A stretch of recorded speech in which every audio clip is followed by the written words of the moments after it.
You're listening to a 58 Ember production. Life can be hard, and sometimes you just need an internet bestie to help you out. That's where I come in. Welcome to the Dear Imani podcast, an advice-based show that reminds you to put yourself first and live in your purpose. And don't worry, I'll always give you the real tea. Need advice or have a story? Send me a message on our Instagram at Dear Imani Podcast or dearimani.com. Tune in every Friday for a new episode. See you there. Sincerely, Imani. Hello, everyone, and welcome back to another episode of Dear Imani. I'm your host, Imani, obviously. So, y'all, today is an episode that honestly I wasn't even expecting myself right now, but here we are. You guys read the title of the episode of the YouTube video. This is all about me quitting my job at Disneyland. LOL. What? That's so crazy. We're just jumping right into it, okay? Honestly, like the only update I got, my hair's done and she's looking cute, period. So we're just going to jump right into it. This episode is going to be about my Disney journey, working there, life there, being in California. And then of course, like I have to start with that to lead up to quitting and no longer working there. So this is not a clickbaity episode or video. I literally worked at Disneyland for 10 years, dancing in the parades and doing characters. And now I do not work there anymore. I quit last week. So let's just get into it. So I'll start off with my journey to Disneyland, how I even ended up working there. So, and if you listen to my podcast since the beginning, you kind of know my story, or if you're my friend, then obviously you know my story. But how it all started was I came to California 10 years ago. Yeah, 10 years. Wow, that's crazy. 10 years ago to audition for actually Laker Girls. I wanted to be a part of the Lakers or Clippers dance team, the NBA team. I used to dance for the WNBA when I was younger. So obviously, like in my head, the next step was to do the NBA. So I came out here and I auditioned for Lakers, didn't make it. Auditioned for Clippers, also didn't make it. And so me and my mom were here in California. We were kind of like, okay, what do we want to do for the remainder of our time? We should, try to do something that is productive. So we were staying in a hotel, I think in Hawthorne, and I literally looked up Justin Bieber music video auditions. So random, like, and so specific because what? Like, you just thought that was going to pop up randomly on Google search, girl. But what did pop up, which was so random as well, was Disneyland auditions for their upcoming shows and parades. And I was like, Mom, look, there's a Disneyland audition that I could go to. Mind you, at this point, I have never even thought about dancing at Disneyland, dancing at a theme park, or anything like that. I grew up in Washington State, so I've been to Disneyland a few times growing up, obviously, but even watching the parades or watching the characters, my brain wasn't like, oh, I want to do that one day. It didn't click in that way. So when I saw the audition come up, I'm like, oh, okay, yeah, I mean, that's a dancer spot. It's a dancer job. Why not try to audition for that? So the audition, we have to be up in Anaheim in Orange County by like 7 o'clock in the morning. So we kind of got our room ready that night and we left super early from LA to drive to Orange County. We get there and the line is massive, like super massive. I'm already thinking like, ooh, I'm not about to get this. There's like 500 girls in this line. What? So I have my resume or something like that. I have that with me. I get in line. Long story short, I ended up getting the parade. It was like a 6-hour audition. And I was texting my mom while I was there. And I was like, oh my gosh, I just want to leave. I'm hungry. They're taking too long. There's all these rounds. I don't even know if I'm going to get it still. I'm just still here. And it was just such a long audition. But I ended up getting the role. And I had my very first role as a snow person, which was so funny because when I got my card that, oh, you're going to be doing this role, I thought it was like a snowflake, like a skater with like a really cute one, but then it was actually a sculpted character. So I was going to be in a snowman, big old costume. And I remember feeling like, I've never done this before. This is so odd. And I'm a dancer. Like, why am I in this costume?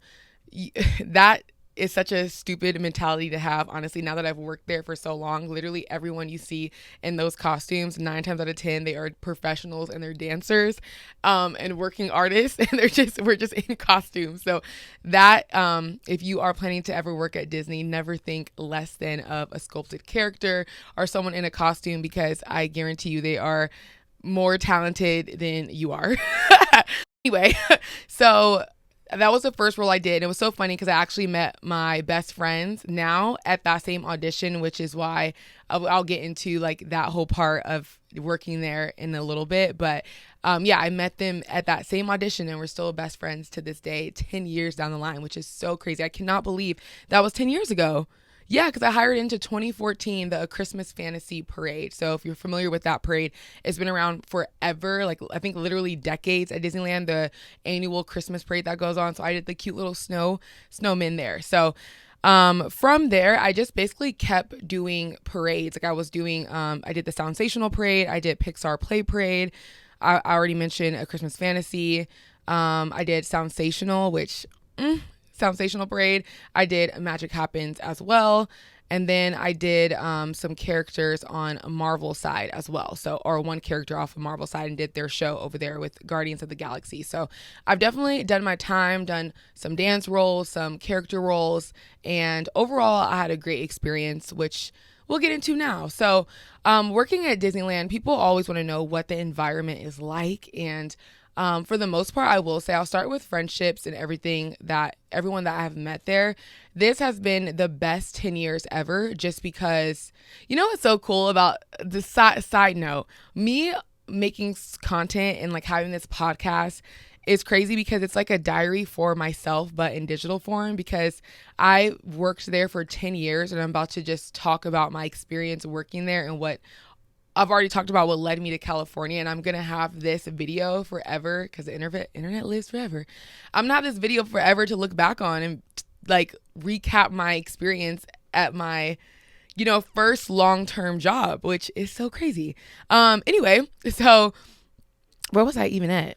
Oh, I was talking about Disneyland's work environment and everything. So I'll start off with the friends and the people that I've met there. So the reason why Disneyland is so special to so many people and why people stay there so long, in my opinion, is because of the friendships that you make that become like family. Since you guys know I didn't grow up in California, grew up in Washington State. I didn't go to school here.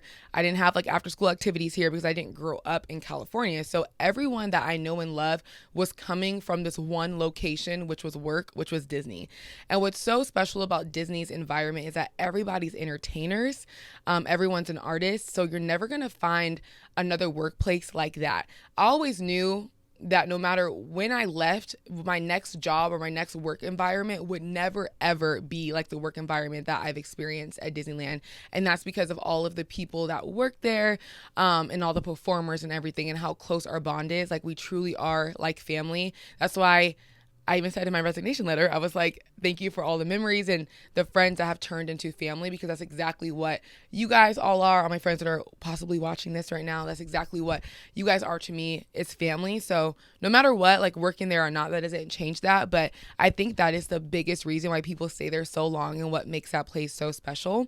Also, you just get to perform. For me personally, I do not pursue dance anymore as a career in the sense of I'm not training, I'm not taking class, I'm not signed to a dance agency, I'm not going on auditions, anything like that. I'm not pursuing dance in that way. So it was always really nice to have this outlet to be able to perform and dance in these parades in front of thousands of people.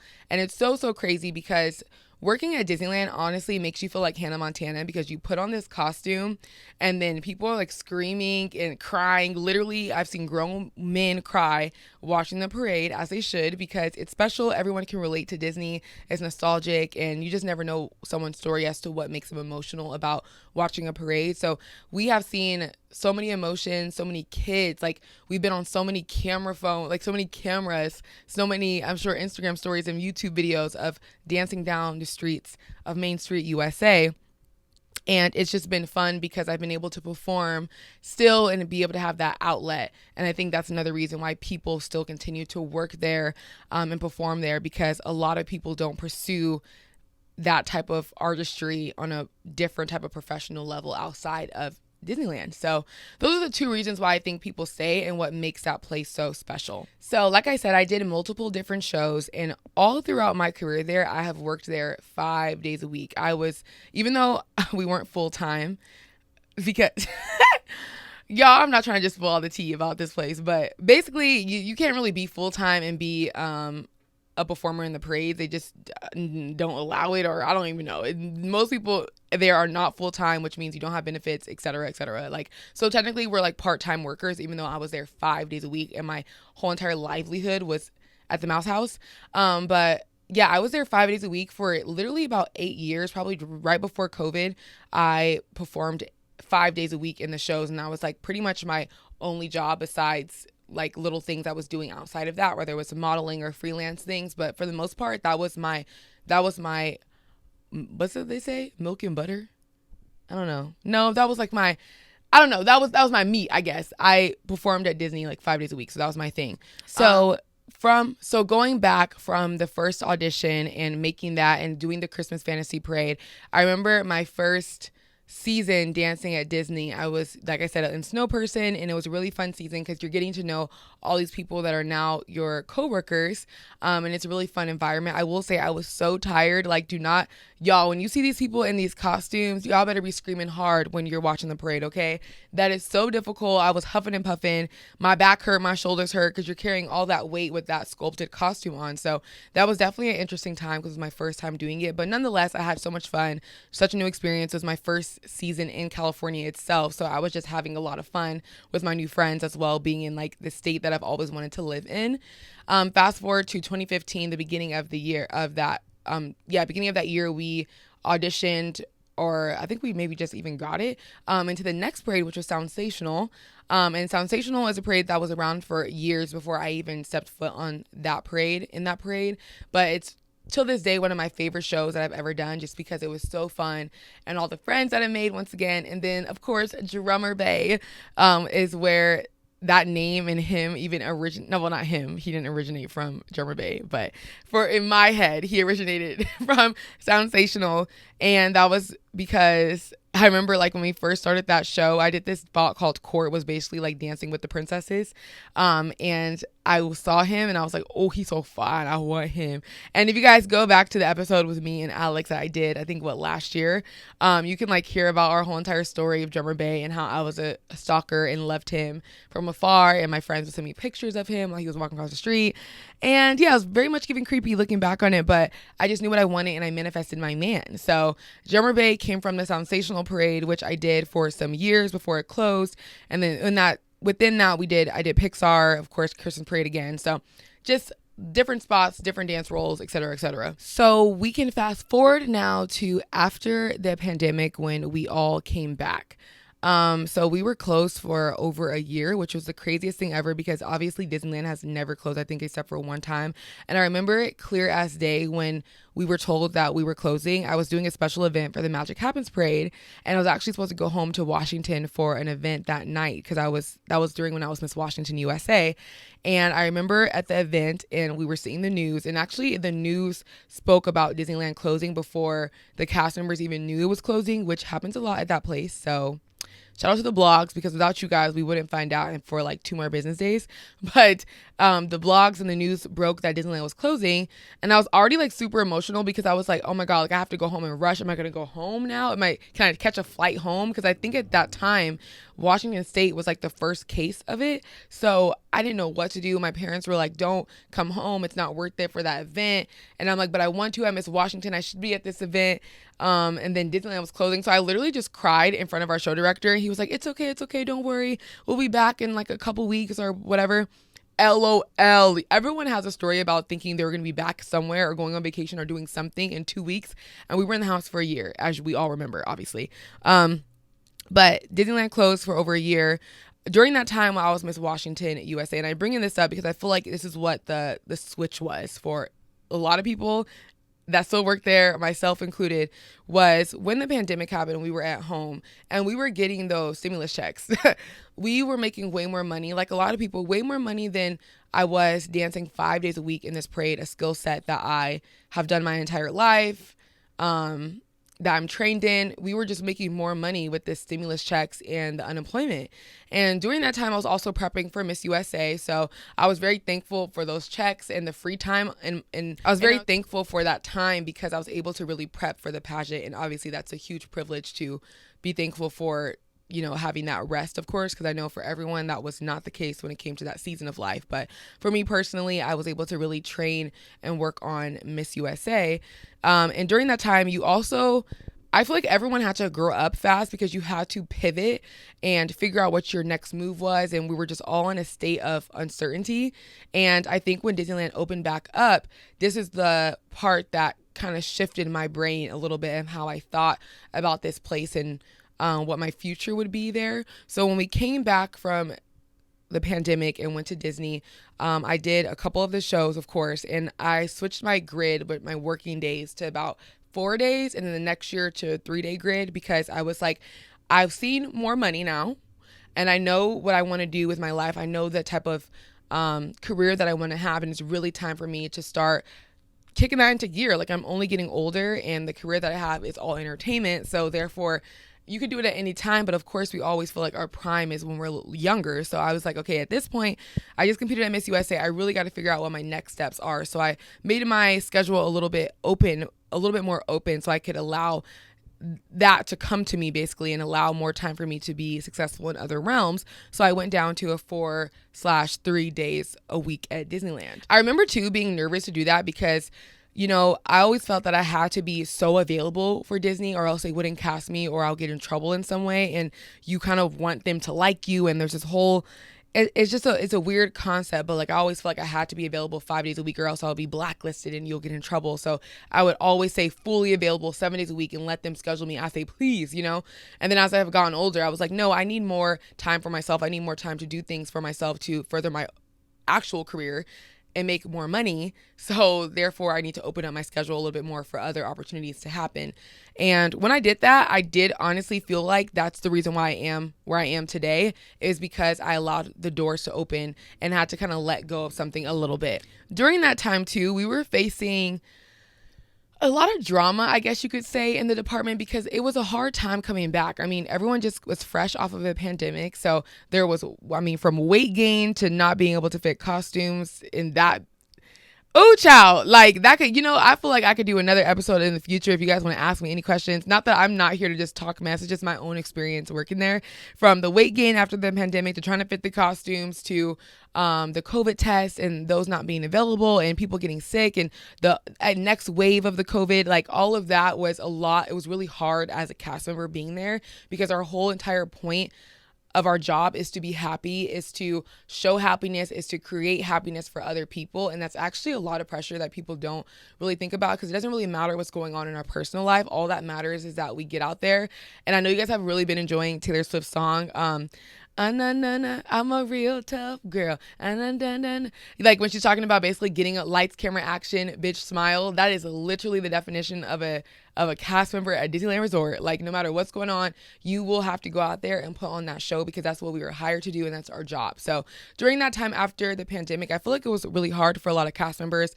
There's a lot of, I don't want to use the word drama because drama sounds negative because it was things that needed to be said. People were speaking up for themselves, which was really cool. And I think we really hit this pivot as performers there. We were like, no, we should stand up for ourselves. We should be valued, et cetera, et cetera. And I say that because I think it has gone into me not working there anymore and how I was able to come to that conclusion of quitting. So I feel like I'm looking everywhere because I didn't write this down. I'm kind of just thinking about my experience and different things are popping up in my head. So I feel like I'm all over the place, but I definitely wanted to talk about this. So here we are on the podcast because why the hell not? So fast forward to today, present time, and how I do not work at this company anymore. So forever since we've worked there, we've always had an attendance, not program, but like a point system attendance thing, which honestly, I think other businesses should adapt because now working somewhere else and like now seeing how the real 9 to 5 works, our point system at Disney was so lenient. So I see why they cracked down. Like y'all, it was so easy to get out of work. Like I'm gonna be real. It was so easy to get out of work, put in that little PTO and call out for your entire shift or get someone to take your shift and do your little dance spot and then go about your day. Like it was honestly so easy. It's not the same as a regular 9 to 5 when it comes to getting your shift cover. So I will say shout out to Disney for that original point system because I was having a time, okay? And I'm probably one of the reasons why the point system changed. Anyway, last year the point system changed, which made it harder for us to be able to get enough PTO, not get enough PTO, but it made it harder for us to have, like, if we need to call out of work or get our shift covered or whatever. Basically, it just made it more difficult for us overall to be able to call out of work and get a shift covered or whatever. So I knew when that point system changed, I was going to have a little bit of an issue because I just wasn't there all the time. And, in order to call out without any disciplinary action, you would have to use your paid time off. In order to get paid time off, you have to work a certain amount of hours to even get 1 hour worth of paid time off. We don't have that many hours in our shifts because we're not full-time employees. Therefore, it was really hard to accumulate enough hours to be able to even call out for one shift. So therefore, when you were calling out, you were gaining those points. So for me, I knew over time this was just not going to work for me eventually, especially the busier I got, the more success I seen in other realms of my life. I knew it was going to be difficult to obtain that new attendance policy per se. So going into last year of December, or even last year, I was really heavily looking for a full-time job because I wanted the benefits. I wanted the 401k vibes. I wanted the 9 to 5. Check. Let's be real. I wanted consistency on top of the freelance things I was doing, whether it's social media or modeling or my other hosting job. I was like, I just want a consistent check.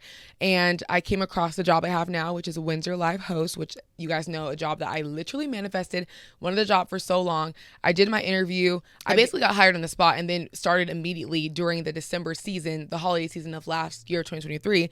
But at that time, I was still in my grid of the Christmas show was happening on Disney California Adventure side.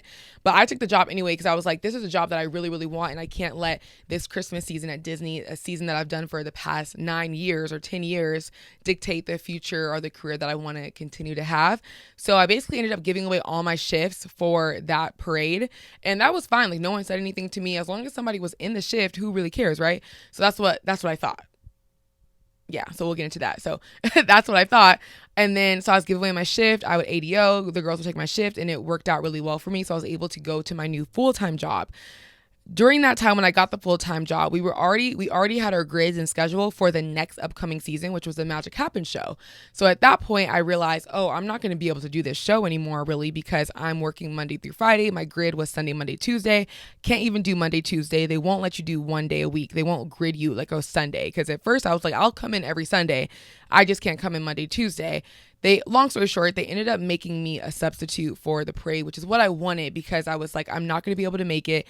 If I have a grid, I'm going to have to give up all my shifts or try to ADO them, which, if you don't know what that means, it just means like going in the system and requesting the day off. So I'd have to request a day off, and hopefully, fingers crossed, they'd give it to me, or I'd have to end up calling out. So I knew overall it wasn't going to work unless I was a sub. So I was given the opportunity to become a sub, which was great in the beginning. I was fine at first, and then I started to get scheduled, and I wasn't able to make those days because I was at my full-time job, so I'm not available to do that. And then the other days that they were scheduling me for was on the weekend, and I wasn't able to do that either because I was busy with something else, whether it was like an event, or honestly, I'm just not the girl to work 6 or 7 days a week. Sorry, I'm just not. Like, I'm not going to be working my job Monday through Friday and then working somewhere else Saturday and Sunday, especially when I don't have to. I'm in a position where I don't have to do that. I'm gonna be real. I don't have to do that when it, like, financially. So therefore, what would be, for me, I didn't have a point to just work 7 days a week, if that makes sense. So from when the parade opened in February, the end of February to the beginning of April, I had not done the parade yet. I haven't performed in that parade at all yet. So it's been February, March, April, 2 months of me not doing the show yet, which we'll just get into the other parts later. But 2 months of me not doing the show. I was going to come in for one of the shifts, but then it ended up raining. And then so they called us and said, there's no parade, obviously, because it's raining and that's dangerous. So I didn't do that shift.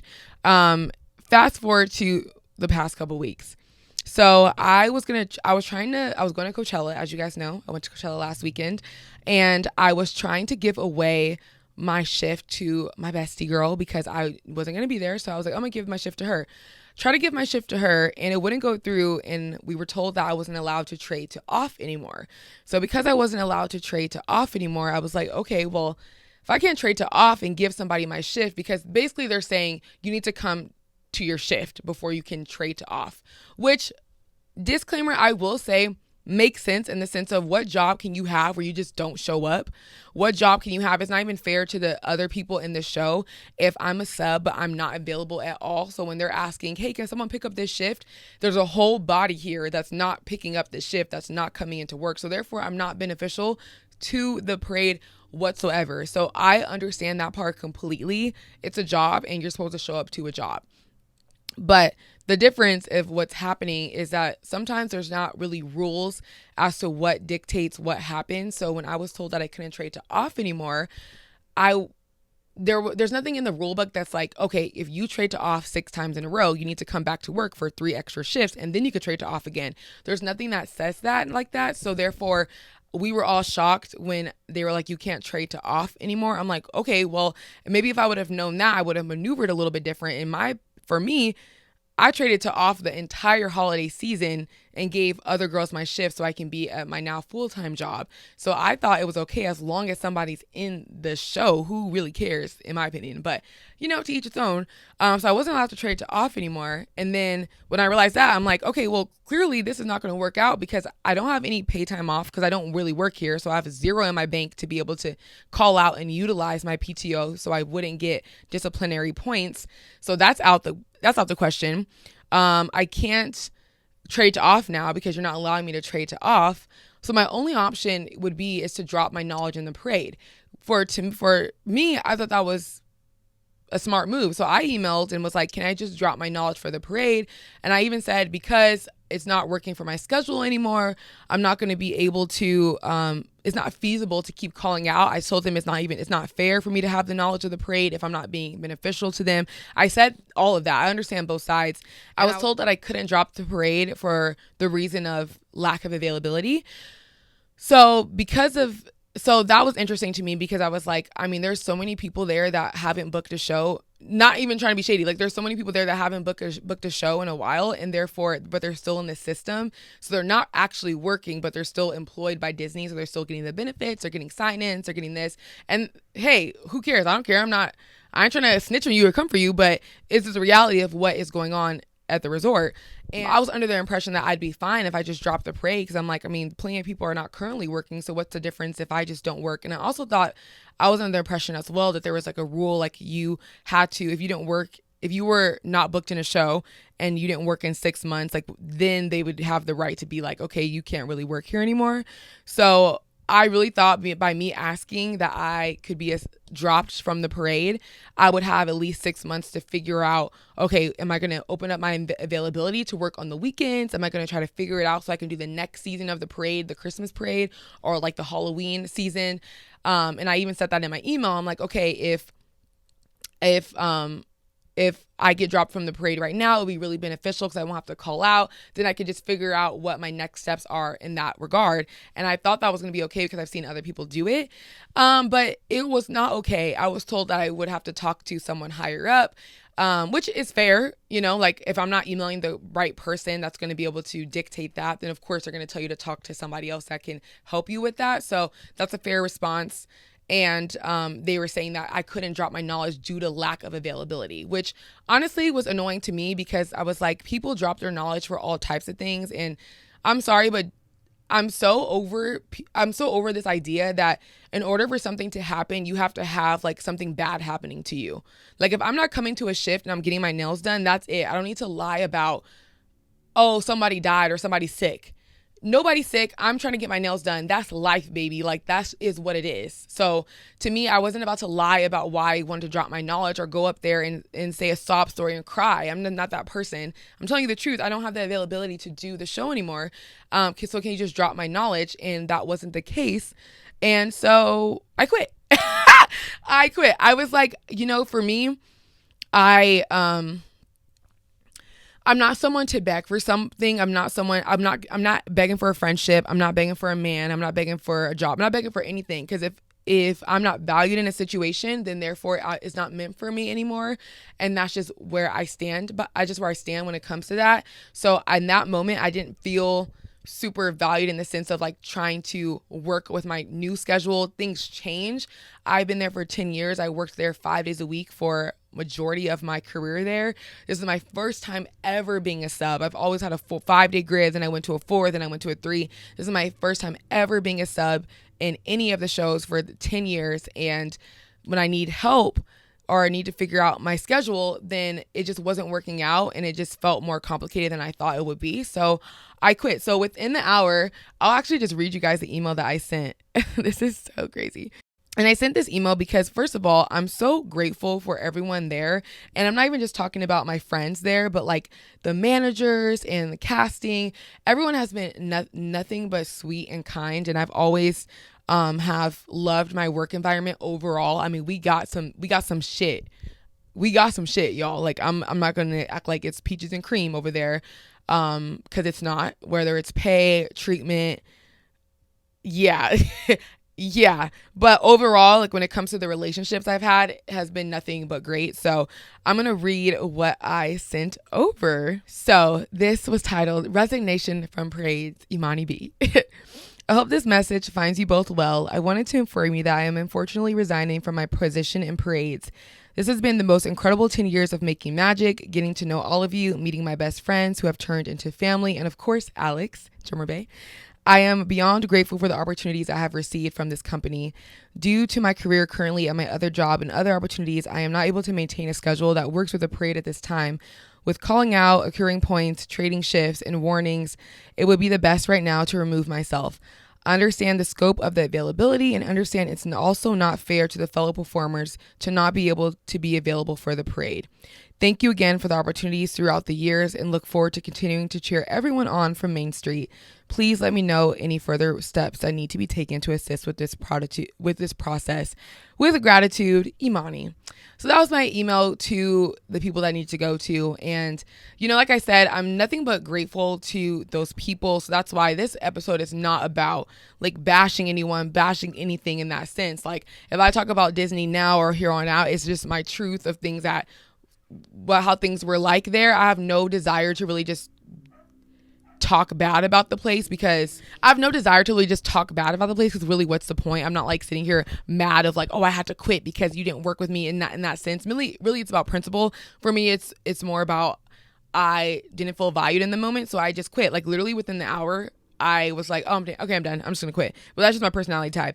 And then the message I got back from both parties, so sweet. They both were like, I know that was a super tough decision. I know that was hard to do. We're gonna miss you so much and blah blah blah. Like super kind. Once again, this part of it is not. I'm not salty about that part at all. Like that's just how it had to end. That's just how it had to end. That's just how it had to go. And then I was asked if I would want to come in for my last parade or just resign immediately. And I was like, immediately, please. Yeah, I mean, I haven't done the show in months. I haven't done the show at all. So at this point, I just felt like it was easier just to exit out and have the memories that I've had with the place and being there for 10 years and not make it this whole ordeal coming back for one day and then quitting. I didn't want to go out like that. It is what it is. So y'all, that is how I came to the conclusion of quitting Disneyland. It just wasn't working for my schedule anymore. And I think I just did what was best for myself, what was best for the department too. Like I keep saying, it's not really fair to have knowledge on something and not be able to come to a shift and not be available because you're just a waste of space, honestly, at that point. I think the only thing I'm disappointed about is, when you work somewhere for so long and you just feel like they'll work with you a certain type of way and they don't. That's the only thing where I was like, okay, bet, which led me to I just won't work here anymore. And I'm really happy about the decision because my bestie Allie, she made a really good point. She was like, sometimes you have to let go of something. Even though I hadn't really been there, I was still holding on to it. And it was always in the back of my head, okay, I have to check my schedule. Did I get scheduled? Because I have to call out. Let me calculate my points to see if I have enough points to be able to call out. Let me see if I'm going to be at a verbal or a written at this point if I call out for that shift. So it was taking up space in my brain that didn't need to be there. So I really love what Allie had told me. And she's like, you have to remove yourself or let go of something so other things can come in. Because she goes, what if the universe wants to give you this thing, but you just have too much on your plate? At this point, you're being greedy, bitch. Like basically, you have too much on your plate. You need to let go of something to open the doors for other things. So that is what and how I felt with quitting, because now I feel like I don't have to think about it. Like I just got my hair done. I don't have to think about this hair going underneath a wig and getting all sweaty. I'm gonna get my nails done, and I'm gonna get any color I want because I don't have to worry about the rules of getting my nails done and wear a French tip or nude. So even just little things like that, I've seen such a big difference in my financial state, the opportunities I've given just by letting go even a little bit. When I let go last year during Christmas season and took this full-time job, and I let go last year and gave 3 days of availability instead of 5 or 7, I just seen those changes happen. So I'm really excited to see what the future holds now that I've really completely let go of working there. It is crazy to say because, like I said, I've worked there for 10 years and that's all I've known my entire life living in California. It's the reason I was even brought to California, why I stayed in California. My friends, I've turned into family, Alex, all the things. I hold so much to that place, and I feel like I owe so much to that place. Like all the girls in my future wedding, they're from that place. In Shaloy's wedding, they're all from Disney, basically. Like that place gave me so much, and I learned so much about myself. So for that reason alone, I would never just come on here and bash, because I feel like that's something that no one could have given me but that job and that opportunity. So I'm really thankful for that. As far as like the other things that, we go through, I'm really excited for the parade performers that are working there now, the future parade performers, to be a part of a union, which is super exciting. I know some of my own personal friends are the ones that put that together. I think it's Magic United. So if you ever see anything about Magic United, please support it, because the parade performers there, we work so hard. We sweat hella. It's a hard job that is undervalued with pay, time, all the things. Like, it's not valued at all because people for some reason think that anybody can do it and that we're replaceable, but we're not replaceable in that at all. Therefore, parade performers deserve to have a union, to have respect, to have better pay, to have just support in general. So I'm excited to see what the future holds with them. I will not be a part of it, but I will be supporting from the sidelines and cheering everybody on from Main Street USA as a watcher now. So it's so crazy that this will always be a part of my story. When people say, oh, I love Disney, and then I would say, oh, I worked there for 10 years and I did this character, or I danced in this show. I will always have that. Or when people say, oh, how'd you guys meet?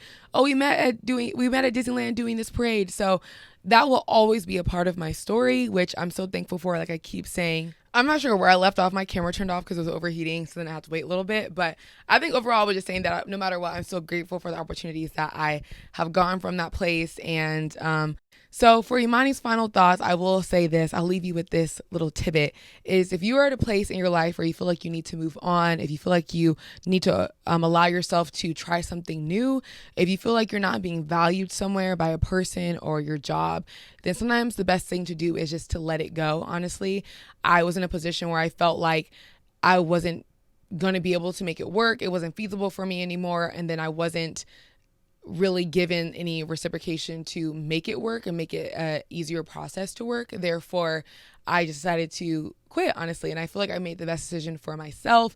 And if you're feeling like that as well, then I think this is your sign to move on and let a chapter be a chapter. You can love it. You can appreciate it for what it's done for you. And Disney is something that I feel like I can never repay, just because, like I keep saying, all the incredible memories that I've had. But, I did my time there, and that's it, y'all. So thank you so much for listening to today's podcast. And thank you guys for supporting me and loving me. And until next time, maybe I'll do another part 2 if you guys have any questions about Disney or what it was like working there. Not a messy episode, y'all. Not too messy with it. But if you guys if you guys have any questions, then maybe we can do like a part 2 next week or in a couple weeks or something. Just let me know and we can talk all things Disney and what it was like to work there for 10 years of my life, which is crazy. Thank you so much. And that's a wrap, y'all. Imani is out of the mousetrap. Bye.